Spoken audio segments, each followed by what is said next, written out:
말라기는 그 유대 사람들도 이제 말라키 그렇지만 그 아주 문제 있는 영어권 사람들은 또 발음을 좀 이상하게 해요. 그래서 그분들이 하는 말을 알아둘 필요가 있어요. 왜냐하면 전 세계가 그런 식으로 발음하기 때문에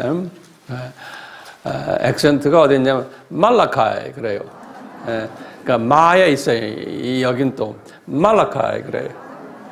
드디어 17번째입니다. 17번째 말라카이.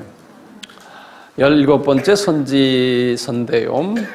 433년이라 이제 일반적으로 433년부터 432년, 약 한 2년 동안.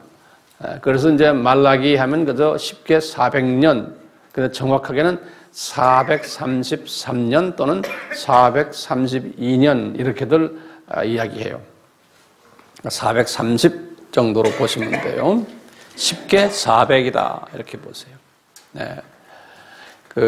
그냥 쉽게 450으로 보셔도 되고요. 그러면 우리 알다시피 그 첫 선지자가 누구였던가요? 그 요엘 말고요. 엘리야, 그렇죠? 엘리야 때부터 이제 선지자로서 말씀을 받아서 외치기 시작했는데 그게 약 한 50년이라 그랬죠. 엘리야가요. 그리고는 딱 400년 동안 이 말씀을 전해왔던 거예요. 그러다가 지금 이 말라기 때까지 약 400년이에요. 그래서 850에서 450으로 그냥 이렇게 보시면 돼요. 이 400년 동안 이 선지자들을 통해서 말씀을 하도록 하셨는데 그 주제는 간단하죠. 주제는 창조 목적에 위반되는 행위를 하지 말아라. 그런데 계속 해왔던 이야기들이에요. 그런데 가면서 더 심하게 해왔던 이야기들이에요. 참 그 파라독스예요. 하지 말아라 그랬으면 딱 안 하면 좋은데 끊임없이 더 하는 거예요. 그래서 혼쭐을 더 나고 하는 그것이 400년 그 이스라엘의 그 역사라고 보면 되겠어요. 이것이 그대로 이 신약에 와서 그대로 다 적용이 돼요. 기가 막히게요. 그러니까 하지 말아라 했는데 더 하는 거. 자, 이제 말라기가 이제 마지막 분인데요. 마지막 분인데, 이분을 통해서 하시는 중요한 말씀들이 있어요. 이분을 통해서. 그래서 우선 말라기가 누군지, 그 말라기라는 그 뜻이 사전을 찾아보면요. My messenger라는 뜻이에요. My messenger. My messenger. messenger는 뭐예요? 전달자지요. 그래서 이제 우리나라 말로는 사자라. 내 사자. 하나님이 주시는 메시지를 전달하는 사람. 그런 의미에서 이제 말라키 그러는데요. 뭐 다른 분들도 다 전달했지만 이분은 이제 마지막 주자로서 아마 강조점이 있지 않나 보겠어요. 이제 선지자로서는 마지막 선지자로서 My messenger 이런 말라키 이렇게 아마 이름을 받은 것 같아요. 이분도 마찬가지로 선지자이면서 또 제사장이었다라고 그렇게 말을 해요.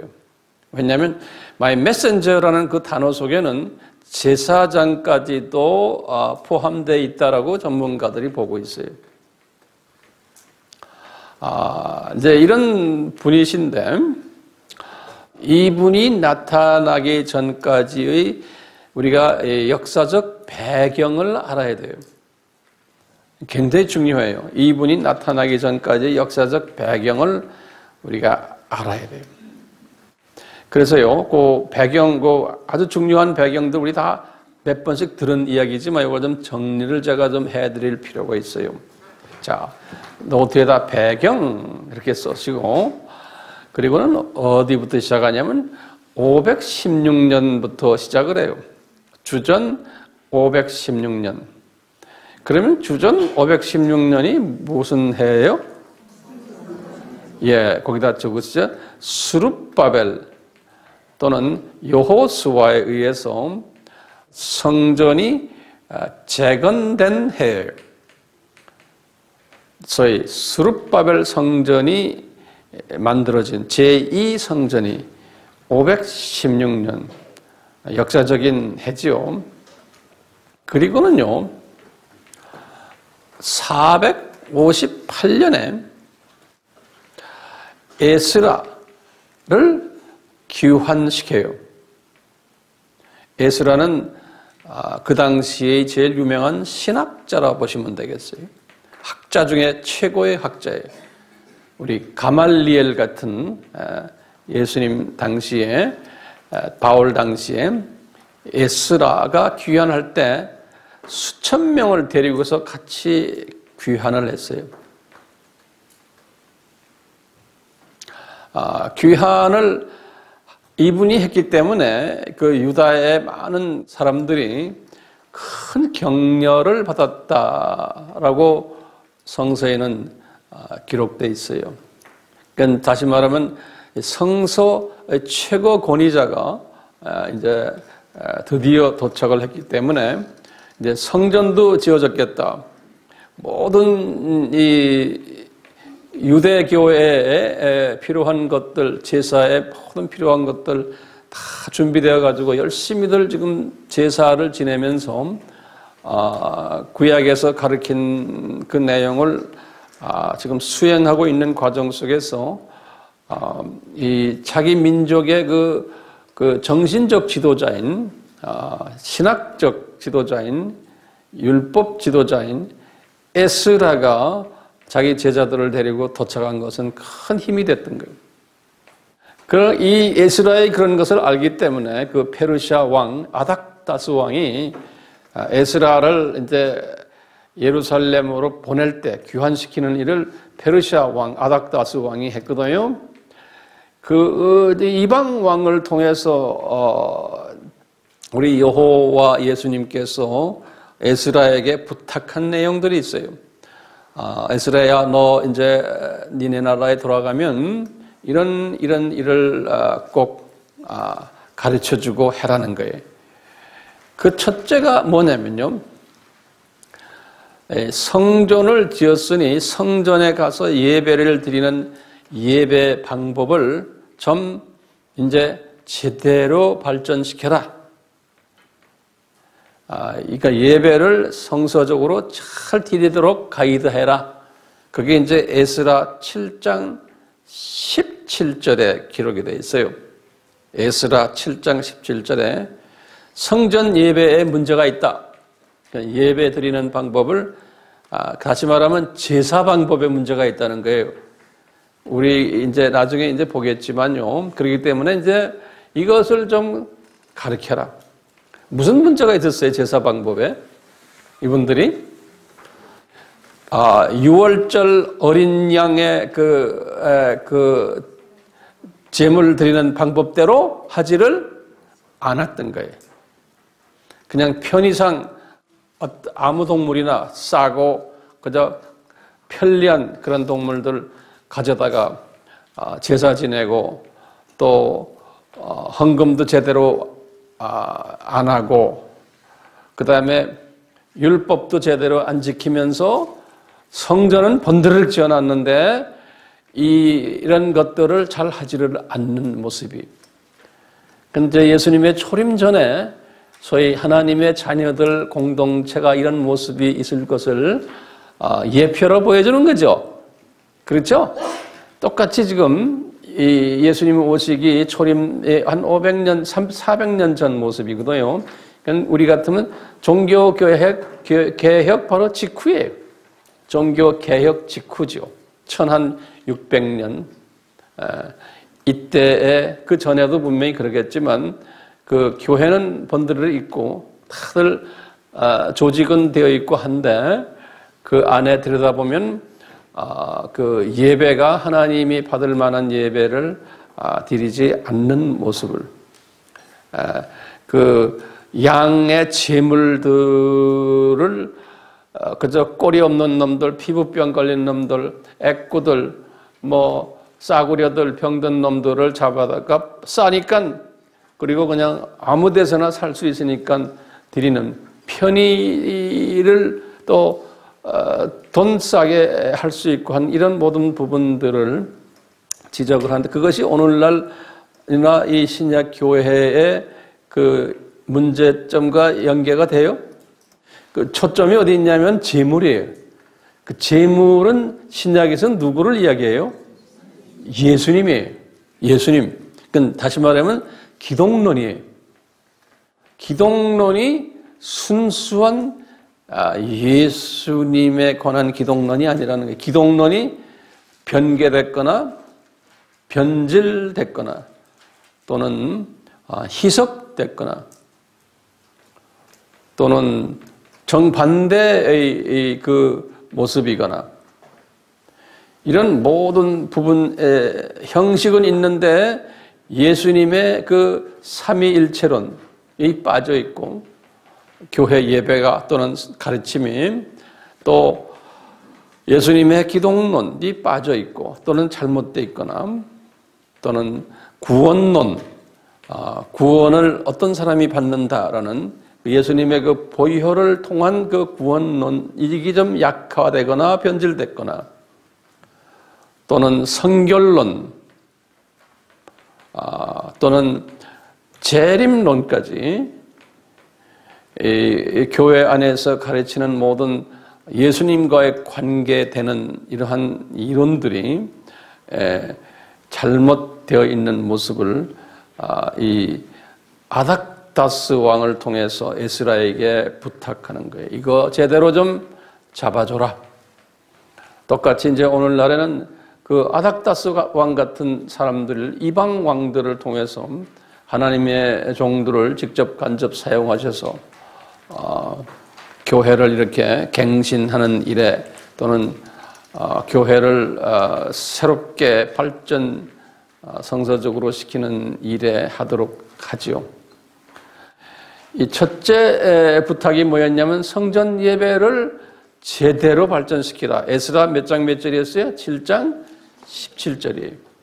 두 번째 에스라에게 부탁했던 말씀이 아닥다스 왕이 에스라 7장 25절에서 26절인데요. 에스라 7장 25절 26절인데 간단해요. 모세의 율법을 잘 순종해라. 이 말은 뭡니까? 모세의 율법 하면 무슨 말이에요? 수직계명, 수평계명이에요. 순서가.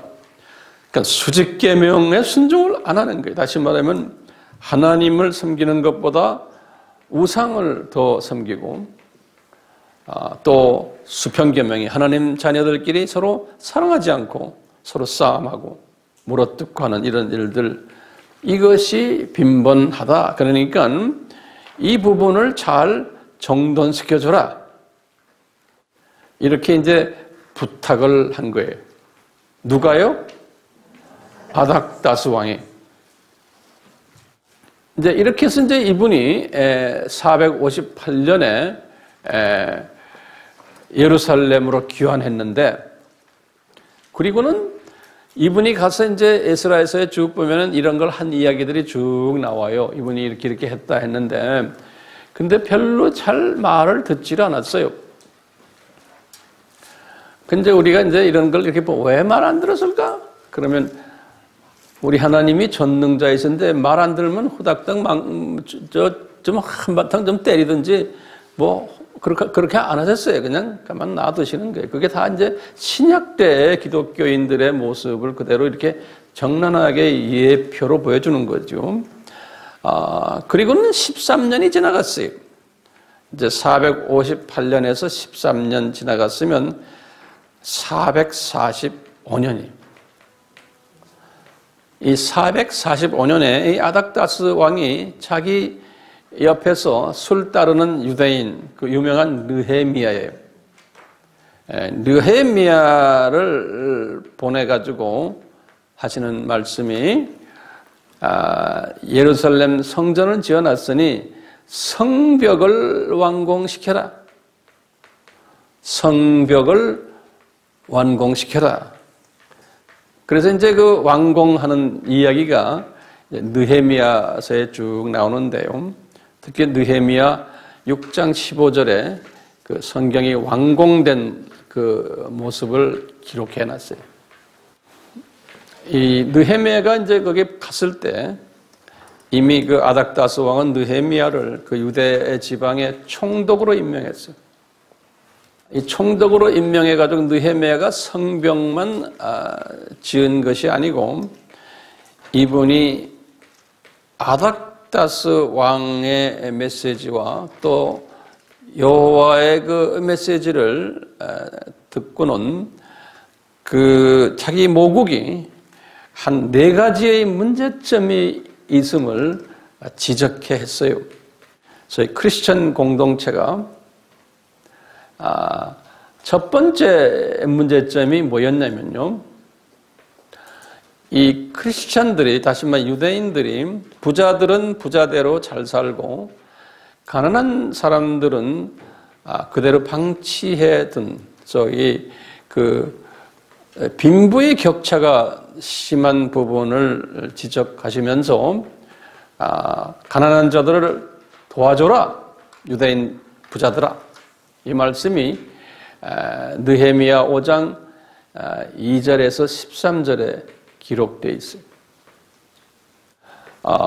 이분들의 이것은 주 문제가 아니죠. 주 문제는 수직 계명이 주 문제고요. 그 다음에 이제 두 번째 문제가 수평 계명이 지금 이 부분이에요. 이 부분도 문제가 있다. 그것도 이제 오늘날 우리도 마찬가지죠. 두 번째 문제가 뭐였냐면요. 이 느헤미야가 받아서 가르친 문제점이 유대인들 중에서 혼혈 결혼을, 이방 여자들을 데려다가 결혼하는 일들이 비일비재했었어요.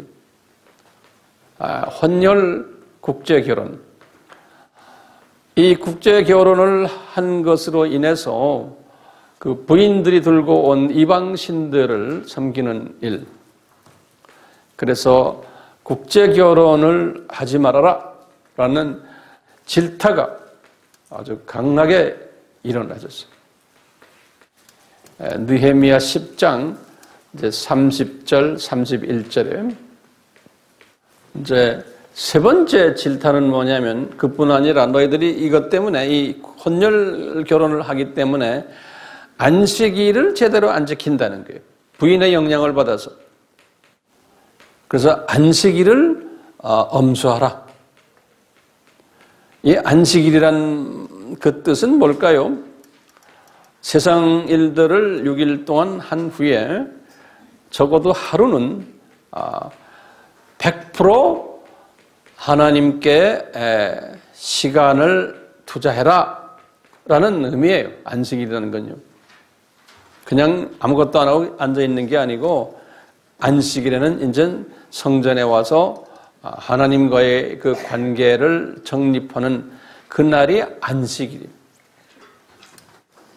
그 창세기 1장에 6일 동안 창조하시곤 7일에 하나님이 하신 말씀이 기억이 나요. 뭐냐면 7일은 안식일인데 그 7째 안식일 날에 내가 너희들에게 복을 내리겠다 이렇게 말씀하셨어요.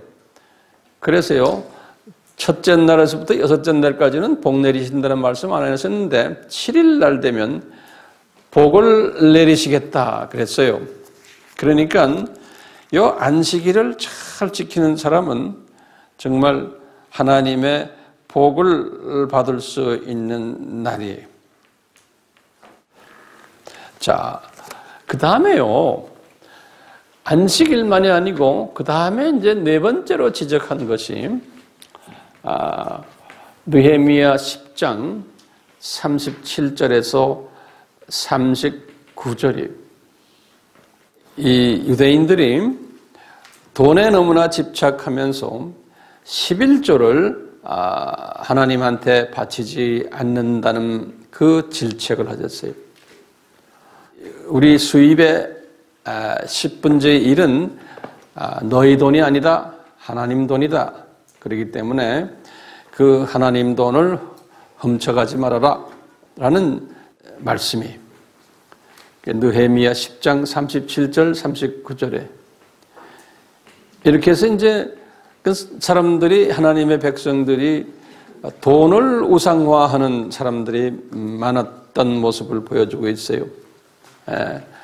안식일도 안 지키는 것도 수직계명과 연결되어 있고 돈 11조 안 내는 것도 수직계명과 연관되어 있고 혼혈 결혼도 수직계명과 다 연관되어 있는 거예요.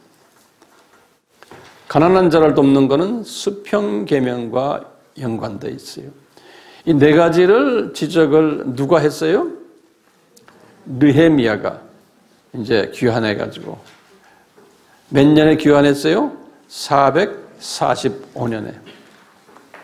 그리고는 433년이에요. 2년 후에요.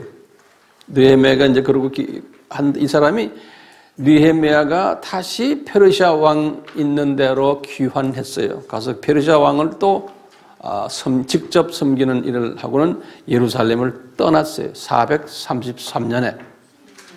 433년, 2년 안에 12년이라고 보시면 돼요. 445에다가 빼기 433년이에요. 느헤미야가 다시 돌아갔어요. 12년 후에. 어디로요? 페르시아로 다시 돌아갔어요.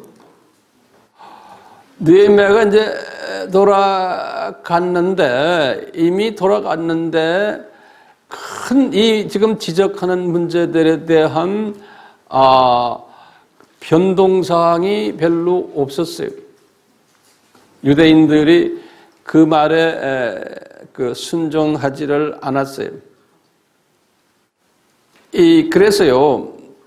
느헤미야가 그 후에 돌아왔을 때도 이 모습이 변하지 않았다는 그 기록들이 느헤미야 13장 7절에서 31절에 쭉 보면 나와요. 이런 그 배경 속에서 이제 여호와께서 말라기를 부르시는 거예요. 언제 부르셨냐면 느헤미야가 페르시아로 귀환하는 그 해예요. 433년이에요. 느헤미야가 귀환하는 그때에 이제 말라기를 부르시는 거예요. 433년에. 그래가지고 말라기야, 너 내 민족을 향해서 예언을 해라. 그래서 쓰신 그 책이 말라기 됐어요? 배경 되겠어요? 예. 자, 그러면 이 말라기서의 구조를 살펴보면 더 이해가 쉬워져요. 이 구조를 보면은 크게 네 단원으로 되어 있다라고 보시면 돼요. 네 단원으로. 스가랴보다는 훨씬 단순해요. 첫째 단원은 간단하게 저자 이름이 기록된 부분이 저자가 누구다? 말라기다. 1장 1절. 그게 첫째 단원이라고 그냥 보시면 돼요. 자, 둘째 단원은 뭐냐? 서론이에요. 서론에는 1장 2절에서 5절에 기록이 되어 있는데요. 하나님이 이스라엘을 향한 사랑의 그 언약이 있는데 그 언약은 계속된다. 하나님이 이스라엘을 향한 사랑의 언약은 계속된다라는 그 확약 메시지. 그게 이제 서론으로 먼저 시작이 돼요. 그러면서 이제 세 번째 단원으로 들어가요. 세 번째 단원은 1장 6절에서부터 2장 16절까지 세 번째 단어예요. 이 세 번째 단어는 뭐냐면, 그러나 이제 이스라엘 사람들이 지은 죄들이 많은데 이 죄를 향해서 책망하시는 내용이에요. 이제 내가 너희들 사랑한다. 너희들과 나와 계약 맺은 계약은 무너지지 않는다. 그러니까 하나님의 사람들은 웬만한 죄를 지어도 다 눈 감아 주시겠다. 이제 이런 말씀. 앞에 나온 그런 죄들 있잖아요. 그런 죄들을 지어도 다 눈 감아 주시는 게 아니죠. 이제 훈련시키기 위해서 이런 죄들을 짓도록 하셨는지도 하셨다고 우리가 볼 수 있잖아요. 그래놓고 이제 사랑 안에서 이 매도 때리시고 또 회복도 시켜주고 하는 그런 이야기인데, 그러니까 이제 오늘 이 말라기한테도 내가 너희들 사랑한다. 그리고 이제 그렇지만 너희들 이런 것 잘못했다. 그 죄상들을 책망하시는데 그게 몇 절부터요? 1장 6절에서부터 2장 16절까지. 그러면서 죄상을 자세하게 그 아이템별로 지적을 하세요. 큰 아이템들이 있어요. 첫째 아이템이 뭐냐면, 죄상의 아이템이 제사장들의 죄상이에요. 지도자들, 그 비샵이나 감독이나 또는 추기경이나 또 목사나 또는 뭐 로마 교회에서 제일 높은 사람이 누구예요? 교황이나 또는 정교회에서 제일 높은 분들 교부라 그래요. 이런 사람들, 우리 개신교에서는 교단장이나 또는 뭐 이 모든 목사들, 제사장들의 죄상에 대해서 지적을 하세요. 그분들의 지적을 어떻게 하냐면, 성경에 조금은 1장 6절에서부터 14절에 그것이 기록이 되어 있어요. 1장 6절에서부터 14절에 보시면, 한번 성서 열어보세요. 멜라기 1장 6절에서부터 제가 한번 그 죄상들을 문제를 읽어드릴 테니까 여러분들이 나에게 말씀하세요. 6절부터입니다. 내 이름을 멸시하는 제사장들아. 그러면 여기 보면 그냥 제사장들아가 아니고요. 내 이름을, 누구의 이름입니까? 우리 신약에서는 예수님의 이름을 멸시한다. 그러니까 예수님의 이름을 멸시한다는 건 그것을 귀하게 여기지 않는다는 소리예요. 여기 보면 honor, 영어로는 그래서 honoring, 다시 말하면 존귀하게 생각하지 않는. 우리 같으면 예수님의 이름, 그 이름 속에 나의 생명이 들어있고, 그 이름 때문에 내가 하나님의 자녀가 됐고, 그 이름 때문에 내가 영원한 이제 생명 속을 들어가는 이러한 그 이름을 별로 고맙게 생각 안 하는 이런 그 의미에서 내 이름을 멸시하는 제사장들아. 이 목사들이, 감독들이, 교단의 최고 높은 사람들이 소위 가운 입고 제대로 거룩해 보이는데 속은 예수님의 이름을 그렇게 별로라고 생각하는 사람들. 이 사람들, 제사장들아, 나 만군의 여호와가 너희에게 이르기를, 아들은 그 아비를, 종은 그 주인을 공경하나니 내가 아비일진데 나를 공경함이 어디 있느냐?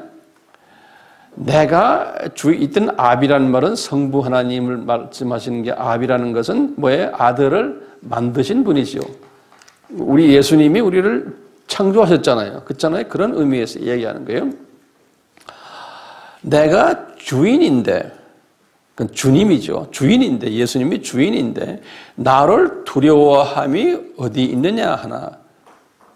너희는 이르기를, 우리가 어떻게 주의 이름을 멸시하였나이까 하는도다. 거기다 좀 줄을 그어놓으세요. 이제 이것이 이제 문제예요. 다시 보면요, 영적 감수성이 없는 거예요. 우리는 제사 드리고 우리는 할 것 다 하고 있습니다. 시키는 대로 지금. 우리 예배 일주일이면 3번, 4번씩 드리고 새벽기도 매일 합니다. 그리고 뭐 할 것 많이 해요. 이거나 마찬가지예요. 그런데 세상 사람들 하는 식구대로 다 생활하는 거예요. 예. 자, 7절에 보세요. 너희가 구체적으로 말해요. 더러운 떡을 나의 단에 드리고도 말하기를 우리가 어떻게 주를 더럽게 하였나이까 하는도다. 이는 너희가 주의 떡상은 경멸히 여길 것이라 말함을 인함이니라. 이 더러운 떡 하면 뭡니까? 우리 신약에 와서는 이게 무슨 병이에요? 유교병을 먹이는 거예요. 깨끗한 떡은 뭡니까? 무교병이에요. 그런데 이 병은 뭡니까? 떡이에요. 이 떡은 영적으로 뭐예요? 하나님의 말씀이에요. 그러니까 교회에서 설교를 하나 성경 공부를 하나 이 유교병을 잔뜩 먹이는 이런 일들을 하고 있다는 거예요. 이 떡은, 이게 유교병은 누구의 상징입니까? 말씀이면서 말씀은 누구의 상징이에요? 예수님이에요. 우리 6월절 때도 그 떡은 예수님이에요. 예수님. 이렇게 하는데 거기에 대한 자각 증세가 없다는 거예요. 그런데 이런 일들이 말라기 때만이 아니고 그전에도 있었지만 특별히 지금 말라기를 통해서 예수님의 초림 전에 마지막 선지자를 통해서 말씀하실 때는 우리에게 의미가 있어요. 아하, 예수님의 재림 전에도 이런 일들이 있겠구나. 교회는 많고 지금 성전이 지어졌어요. 여기도요. 교회도 많고 예배도 많고 소위 행사도 많고 신학자, 목사, 교부들, 추기경들, 뭐가 많은데 이 말씀이 가르침이 예수님의 그 순수한 예수님 기독론을 가리키는 게 아니고 이 혼돈된 믹스된 또는 변질된 예수님을 전한다는 거예요. 그런 일이 있을 것을 예언적으로 지금 말라기를 통해서 우리에게 시사해 주고 계십니다. 그래서 교회를 10년, 20년, 30년 다녀도 이 무교병에 대해서 물어보면 잘 대답을 못하는 게 일반적인 현상이죠. 기독론이 약하고 삼위일체론이 약하고 성결론이 약하고 재림론이 약하고 구원론이 약한 크리스천들. 왜? 제사장들이 그런 모습인 거예요. 그러니까 오늘날 신학교가 그런 모습들인 거예요. 신학교 다니면 다 이런 거 다 졸업하는 줄 알죠? 아니에요. 신학교가 문제 있는 거예요. 신학교 가려고 하지만 신학교 가도 못 배워요. 여기 지금 목사님들도 앉아 계시지만 내 말이 틀렸어요? 안 틀렸어요? 신학교 나온 목사님들이 왜 여기 와서 공부합니까? 왜 이렇게 여러분들과 같이 앉아서 평신도들과 신학교가 이런 걸 잘 안 가르치기 때문에 그러는 거예요. 그 다음에 8절 보세요. 만군의 여호와가 이르노라 너희가 눈먼 희생으로 드리는 것이 어찌 악하지 아니하며 저는 것 병든 것으로 드리는 것이 어찌 악하지 아니하냐. 이제 그것을 너희 총독에게 드려보라. 그가 너를 기뻐하겠느냐? 너를 간합하겠느냐? 이게 무슨 말이에요? 간합하겠느냐? 그 연락한다는 받는다는 소리죠. 예. 내 성경에는 간합이란 말 써 있어요. 자, 괜찮아요.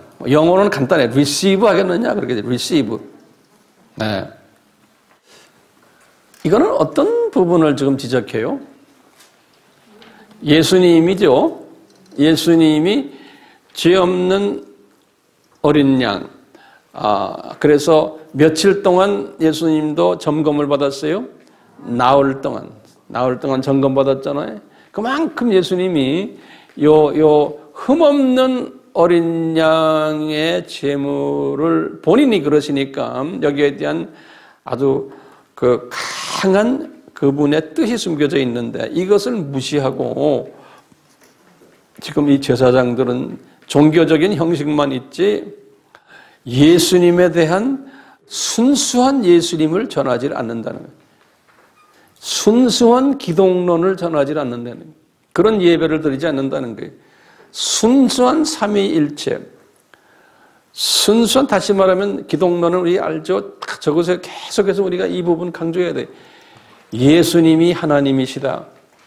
이 기독론에서요. 예수님의 100% 신성이, 이걸 우리가 예배에서 강조해야 되는 거예요.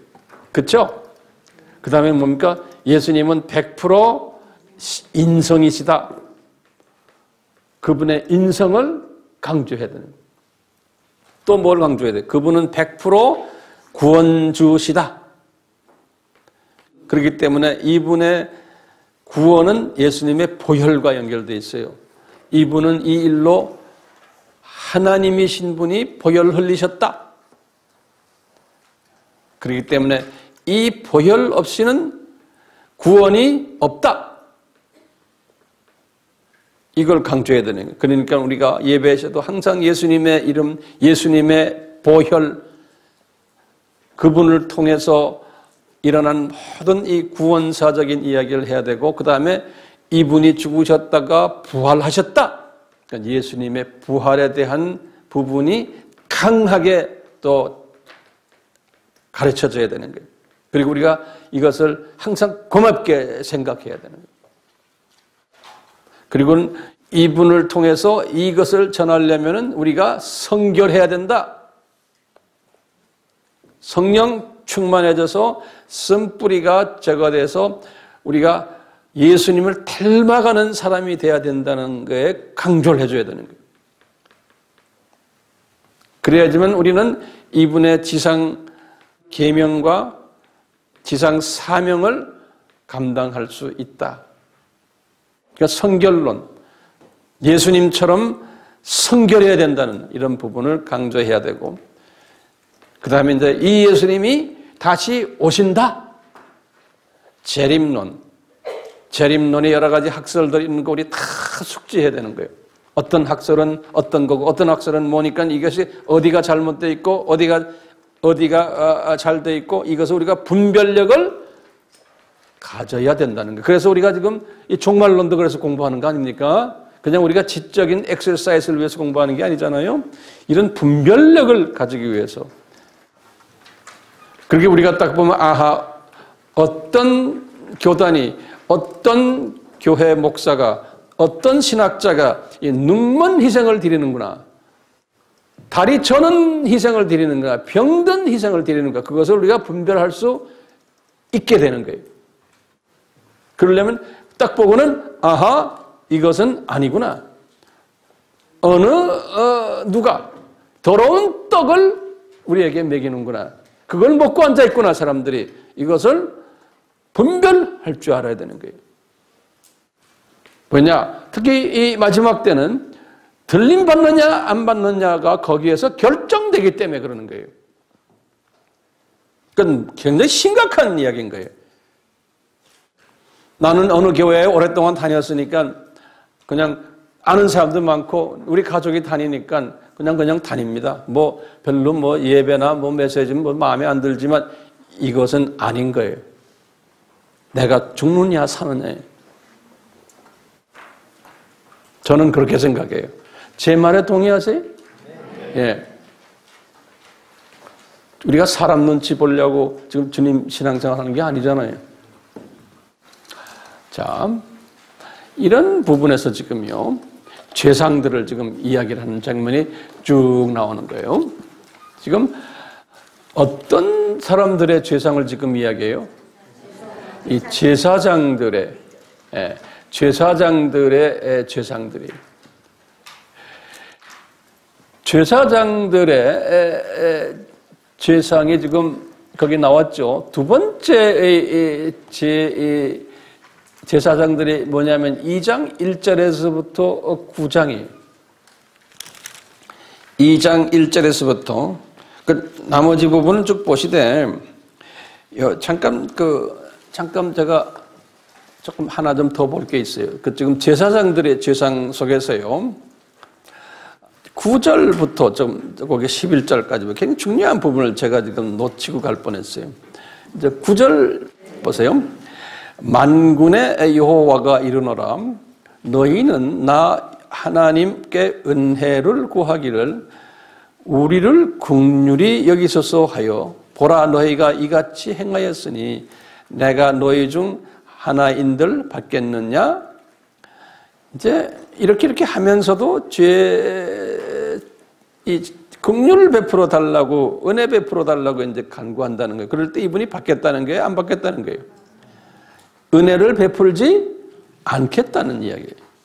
하나님의 자녀들인데, 그건 우리가 지금 어떤 두 가지를 베풀지 않을 수 있어요. 구원을 무효화시키는 방법도 있고, 그냥 무효는 안 되지만 은혜를 베푸지 않은 경우도 있겠죠. 심하면은 무효시키죠. 어디에 성서에 그게 나와요? 그 경우가 심하게 우상숭배에서 무효된 거. 네? 출애굽기 32장 32절 33절 나오죠. 모세가 시내산에서 내려올 때 금송아지 이 사건이죠. 이름을 지워버리겠다고 그런 거예요. 너희들을. 자, 이제 10절 보세요. 10절에 보면요. 이분이 지금 이런 분들의 예배를 어떻게 보시나.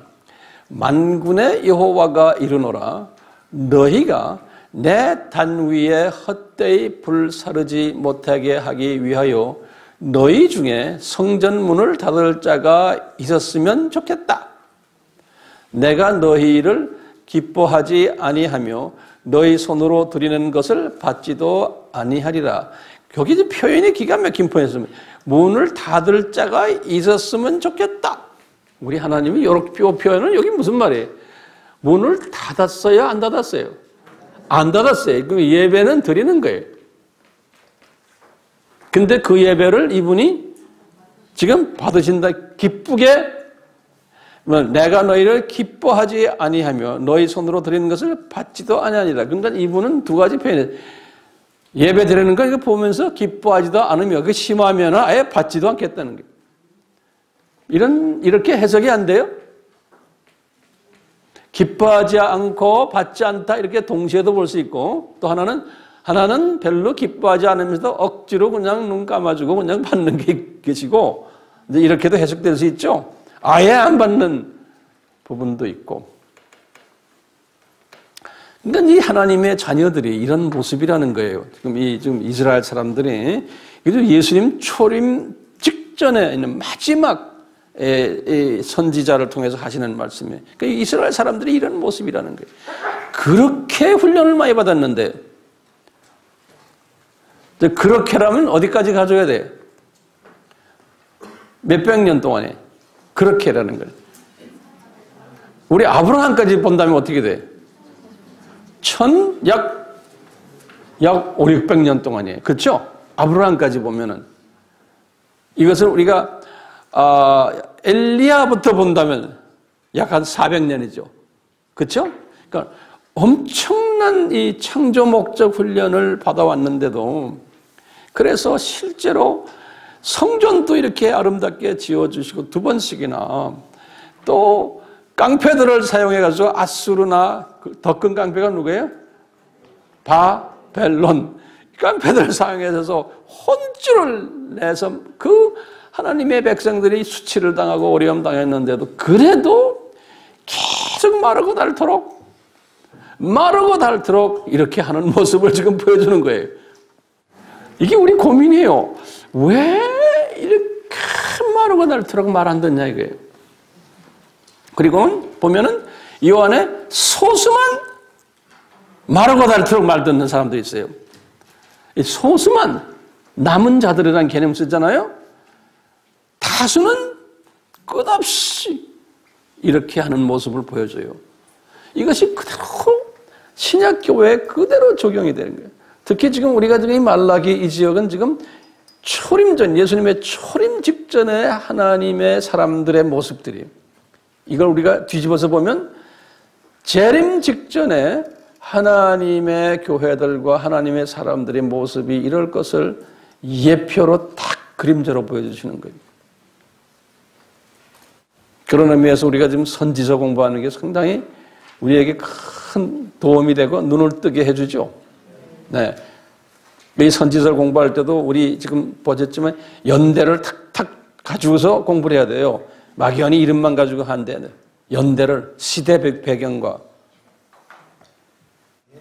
근데 이 말씀을 나 문 닫아라, 나 기뻐하지 않는다, 이 말씀을 해놓군요.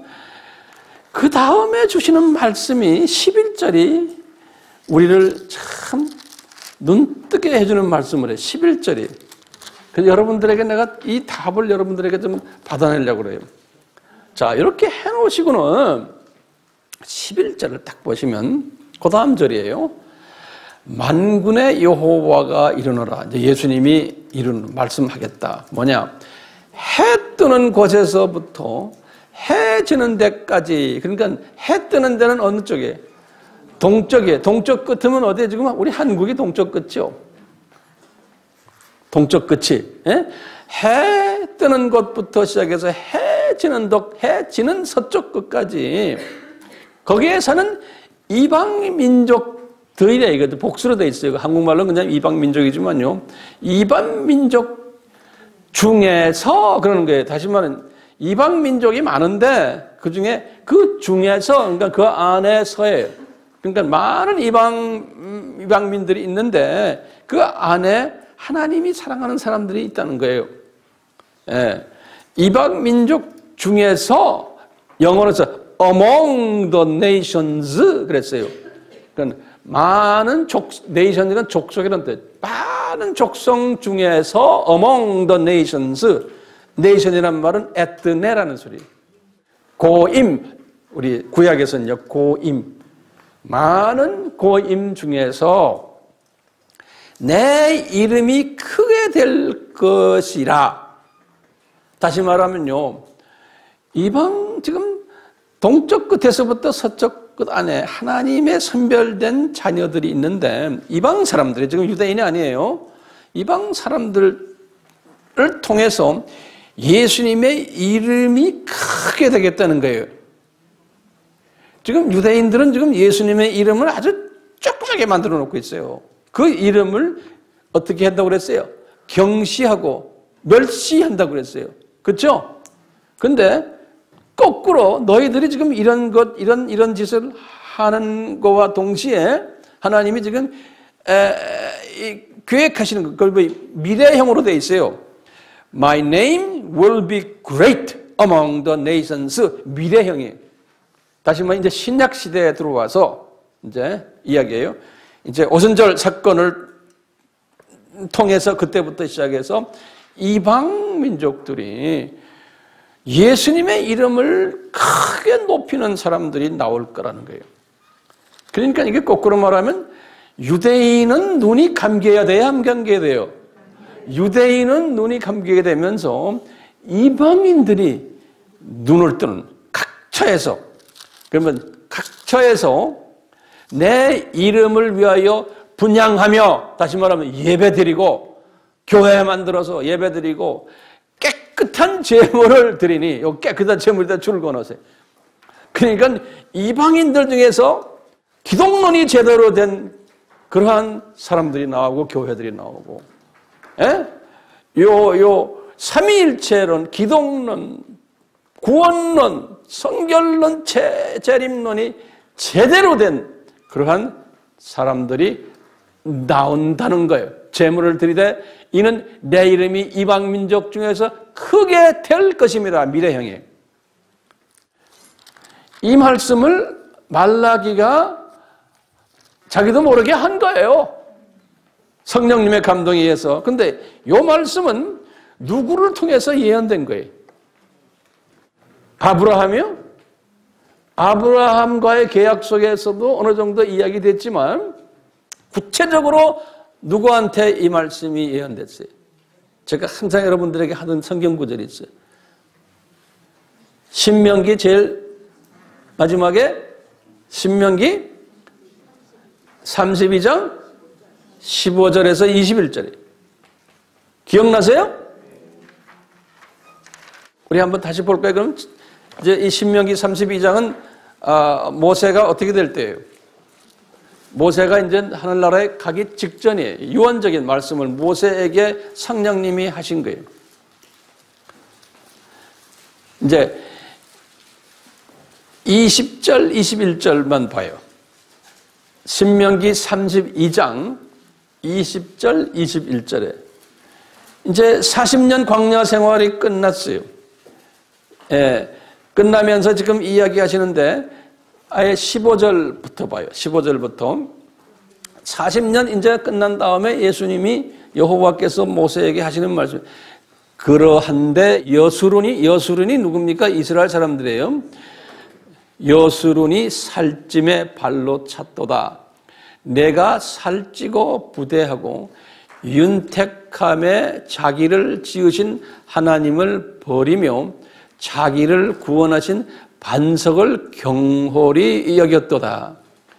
그들이 다른 신으로 그의 질투를 일으키며 가증한 것으로 그의 진노를 격발하였도다. 그들이란 게 누굽니까? 이스라엘 사람들이 이런 짓 한다는 거예요. 그들은 하나님께 제사하지 아니하고 마귀에게 제사하며 쭉 나오는 거예요. 그렇기 때문에 20절에 그랬어요. 여호와의 말씀에, 예수님의 말씀에 내가 내 얼굴을 숨겨, 예수님의 얼굴을 숨겨 그들에게 보이지 않게 하고, 이 사람들, 유대인들이 예수님의 얼굴을 모르게 된다는 거예요. 그들의 종말의 어떠함을 보리니 그들은 심히 패역한 종류요 무신한 자녀임이라. 그들이 하나님이 아닌 자로, 이방 사람들이 나의 질투를 일으키며 하나님이 아닌 자로 나의 질투를 일으키며 그들의 허무한 것으로 나의 진노를 격발하였으니. 왜냐? 하나님이 아닌 자라는 게 뭐예요? 우상이에요.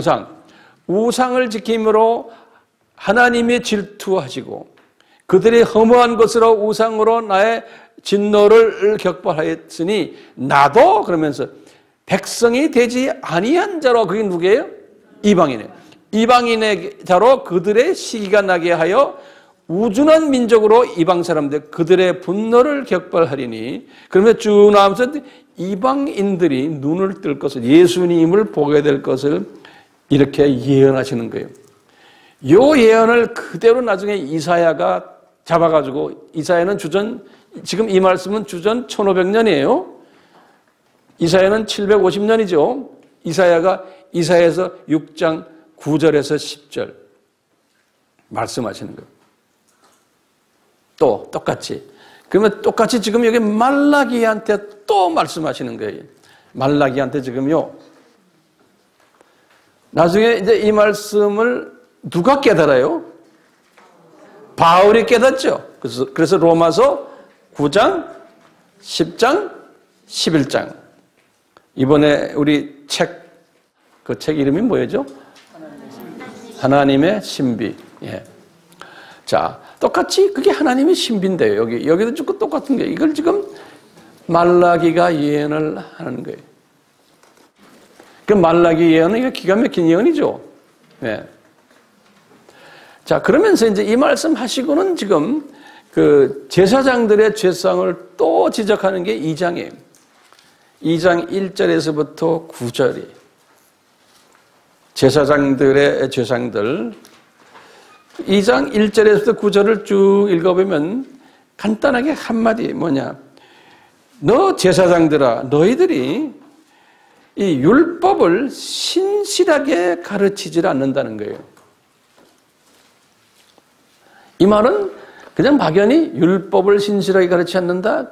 지금 율법은 뭡니까? 예수님의 지상 수직계명과 수평계명이, 그리고는 더 나가서 치상사명까지 이것을 가르쳐야 되는데, 수직계명을 잘 가르치는 것 중에 중요한 게 뭐예요? 지금 여기 말하는 6월절 어린 양이, 어리역절 어린 양. 그러니까 기독론을 제대로 가르쳐라. 삼위일체론을 제대로 가르쳐라. 구원론 제대로 가르쳐라. 성결론 제대로 가르쳐라. 종말론 제대로 가르치라는 거예요. 그러니까 이스라엘의 죄상을 이야기하는 제일 먼저 지금 제사장들의 죄상들을 이야기하는 거예요. 그것이 1장 6절에서부터 2장 9절이에요.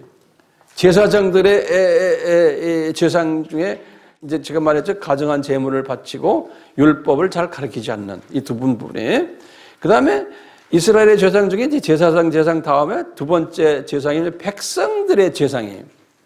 이스라엘 백성들의 죄상이 또 있는 거예요. 그게 2장 10절에서부터 16절까지. 그러니까 교인들이, 평신도들이, 목사님들만이 아니고 장로님부터 시작해서 쭉 권사님들, 평신도들이, 이 평신도들의 죄상이 또 뭐냐? 하나님의 자녀들인데, 첫 번째가 뭐냐면 2장 11절에 보면 우상을 섬긴다는 거예요. 오늘 같으면 우리가 하나님보다 돈을 더 좋아하고 명예를 더 좋아하고 권력을 더 좋아하고 여러 가지 우상들이 많아요. 우리가 기대고 있는 것들. 두 번째 죄상이 뭐냐면요, 2장 11절에 또 나와요. 뭐냐? 혼혈 결혼을 또 한다는 거예요. 혼혈 결혼. 혼혈 결혼을 하면 그 결과는 빤하잖아요. 그 다음에 이제 세 번째로는요, 뭐라고 그러냐면 2장 16절에 보시면요, 이분들이 하나님의 자녀들끼리 이혼하는 일들이 있다는 거예요. 그러니까 우리가 이혼이라는 것은 하나님의 자녀들끼리는 하는 것은 아니라는 거예요. 그러니까 요새 이제 사람들이 결혼을 하는데 하나님의 자녀가 아닌 사람과 결혼하는 경우가 있어요. 그럴 때는 하나님이 강제로 때가 되어서 이혼을 시켜요. 그러니까 우리가 결혼을 할 때 정말 믿음이 있는 대상인지 없는지를 꼭 봐야 되고, 또 믿음이 없더라도 믿음을 가지겠다고 약속하거나 이제 그런 가능성을 볼 때 하나님의 자녀를 우리가 볼 수 있지만, 그래도 좋다고 해서 결혼했다가 하나님이 보기에는 아니다 저 사람, 그러면은 이혼을 시킨다는, 그러니까 그런 하나님의 자녀가 아닌 사람들끼리는, 이 당시에 유대인 속에서는 다 같은 유대인들끼리니까 하나님의 자녀라고 우리가 가정하는 거예요. 그런 의미에서는 이혼을 하지 말아라, 그런 소리. 이혼을, 특별한 예외가 있어요. 어떤 때는 이혼이 가능하다는 그 예외가 있지만, 여기 말라기에서는 이것을 강조를 해요. 2장 16절에. 그래서 이제 이스라엘 사람들의 죄상을 이렇게 설명을 하는 것이 말라기서예요. 1장 6절에서부터 2장 9절까지. 이렇게 이제 하시고는 이제 2장 17절에서부터 마지막 4장 6절까지 나머지 부분이에요.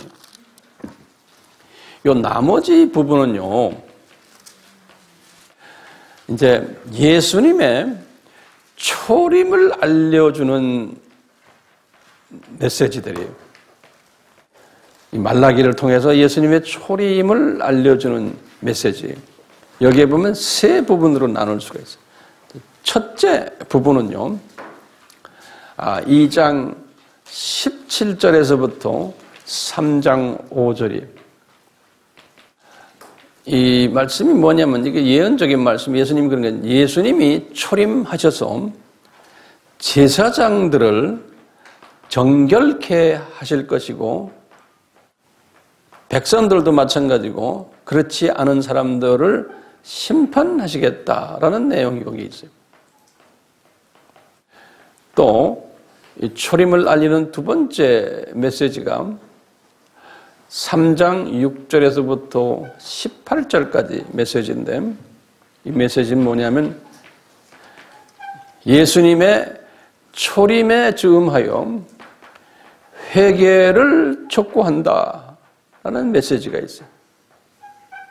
회개를 촉구한다. 그러면 그 작은 넘버가 두 개가 있는데, 어떤 회개를 촉구하느냐면, 첫 번째 1번은 11조를 내지 않거나 헌물을 내지 않는 사람들을 향해서 회개하라는 거예요. 3장 6절에서 12절. 그러니까 물질을 우상화하지 않는 일을 하라는 거예요. 두 번째 회개는 여호와를 신실히 섬기지 않는다는 부분에서 회개하라는 거예요. 3장 13절에서 18절에 이제 초림을 알리는 데 세 번째 마지막 부분인데요. 이제 세 번째는 이제 여호와께서 예수님께서 초림하실 것이다. 이렇게 메시지가 4장 1절에서부터 6절이에요. 그 중에 이제 적은 1번이 4장 1절에서 4절인데 초림의 날이 가까워왔다. 이런 말씀을 하십니다. 작은 2절에 뭐냐? 내가 엘리야를 미리 보내겠다. 이런 말씀하세요. 엘리야를 미리 보내겠다.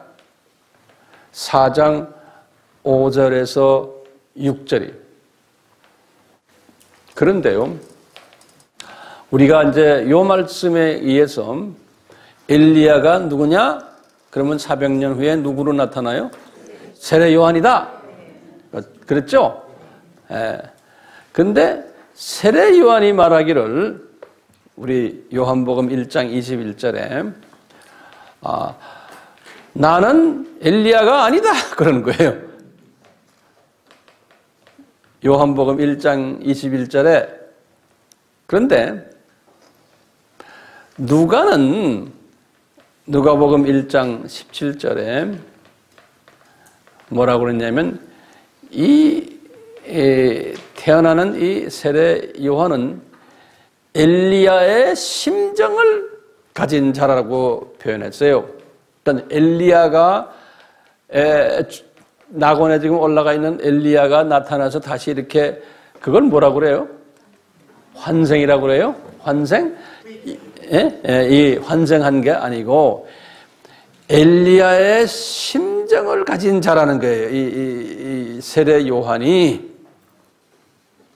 그런 의미에서 예수님도 엘리야다. 우리가 말하는 엘리야다 좀 속으로는 그게 그냥 환생된 엘리야가 아니고 엘리야의 심정을 가진 자가 세례 요한이라는 거예요.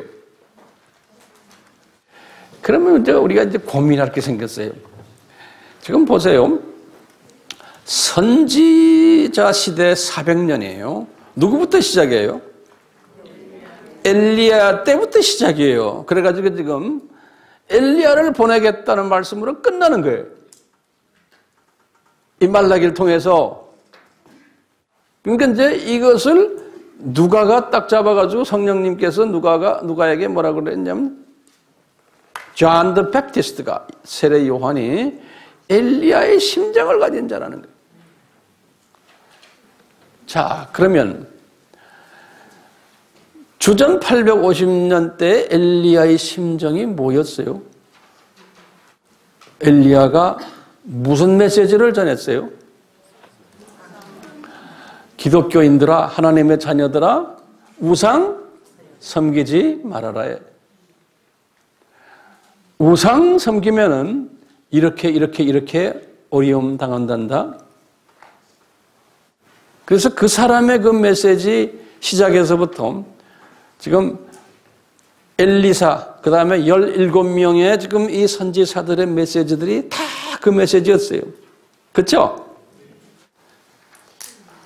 그와 같이 이 엘리야가 이제 예수님 초림 전에 나타난다는 거예요. 딱 예수님보다 몇 개월 전에 임신했어요? 6개월 전에 정확하게. 그래가지고 이분이 광야에서 외치는 자로서 예수님을 소개하는 일을 했어요. 그러니까 이 엘리야의 심정이라는 것은 이렇게 20여 명의 선지자들을 통해서 이 메시지를 전해왔는데 그때 시작에 이 메시지가 엘리야부터 시작을 해서 이 메시지가 전달해 왔는데 그 메시지의 전파에 주체되는 사람이 그분이 지금 나타난다. 그 주체가 누구예요? 예수님. 그러니까 나는 그분의 신발끈도 매일 풀고 매는 그 일에 감당도 못하는, 그분은 뭐라고 하냐? 하나님이시고 하나님의 아들이시고 이분은 메시아시고 왕 중에 왕이시고, 그리고는 구약에서 이야기했을 때의 그 여호와 하나님이 이분이다라고 이 세례 요한이 말씀하시는 거예요. 그러면서 말라기를 통해서 엘리야가 올 거다라고 딱 하는 건 딱 방점을 찍어버려요. 끝났다 이제. 그렇죠?